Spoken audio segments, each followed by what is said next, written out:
मैं हूं समीक्षा तिवारी और आप देख रहे हैं डिजिटल प्लेटफॉर्म पर सबसे ज्यादा देखे जाने वाला चैनल राजधानी तक।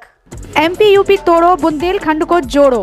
बुंदेलखंड को नया राज्य का दर्जा दिया जाए, भानु शाह। जी हां, आपको बता दें कि टीकमगढ़ जिले में बुंदेलखंड मोर्चा ने एक पीसी कर बताया है कि बुंदेलखंड राज्य का पृथक गठन किया जाए, जिसको लेकर 31 मार्च को झांसी, टीकमगढ़, ओरछा आदि जगहों पर ज्ञापन दिया जाएगा। पीएम वादा निभाओ, उमाजी वादा निभाओ और बुंदेलखंड को अलग राज्य बनाओ। इस दौरान विशाल रैलियां और प्रदर्शन भी किए जाएंगे। जतारा से आदम कादरी की रिपोर्ट, राजधानी तक। देखिए, 73 साल हो गए हमारे देश की आजादी के, और हमारा एक कहना भी है कि 73 साल का इतिहास और बुंदेलखंड का सत्यानाश। अगर कहीं भी इच्छा शक्ति होती सरकारों की तो हम भी नोएडा होते, हम भी लखनऊ होते, हम भी भोपाल होते, हम भी उज्जैन होते, हम भी इंदौर होते, लेकिन हमारे यहाँ का कोई भी जनपद उस श्रेणी में नहीं पहुंच पाया है। उसका एक मुख्य कारण है कि हमको कहा जाता है, और ये दस्तावेजों में लिखा भी गया है सारी सरकारों ने, कि अति पिछड़ा क्षेत्र बुंदेलखंड। जब सरकारी हमको अति पिछड़ा क्षेत्र मान रही है तो हमारी मांग नहीं होगी कि हम पिछड़े से अगड़े में आ जाएं।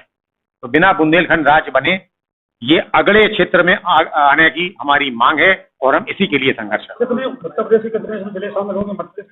उत्तर प्रदेश के 7 जिले हैं, झांसी, ललितपुर, जालौन, बांदा, हमीरपुर, महोबा और चित्रकूट।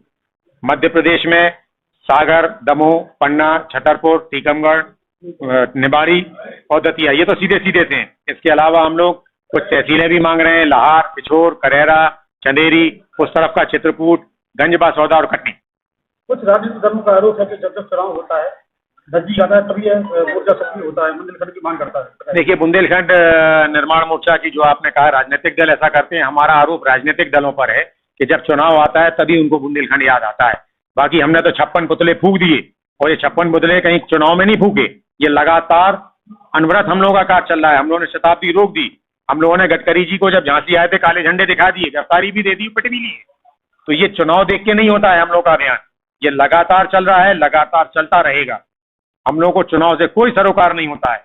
आपसे जरूर कहेंगे कि चुनाव आए और इस बार अगर बुंदेलखंड की बात करना तो फिर करना, वरना बुंदेलखंड की बात चुनावी राजनीति में मत करना। उमा भारती वादा किया था मगर क्या कहेंगे? देखिए, उमा भारती एक बहुत बड़ी नेत्री है। हम लोगों के भी दिमाग में ये बात अभी तक नहीं बैठ पाई कि ऐसी क्या परिस्थिति केंद्र सरकार में उनके समक्ष आ गई कि उन्होंने अपनी वाणी को विराम दे दिया वहां, जबकि उनके लिए तो कहा जाता है कि उन्होंने जो कहा वो पूरा करने का वो प्रयास करती आई है।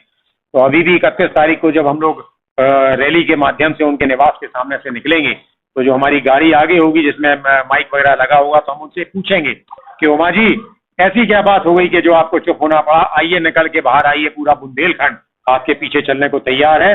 आइए, बनवाइए बुंदेलखंड, हम सब आपके साथ।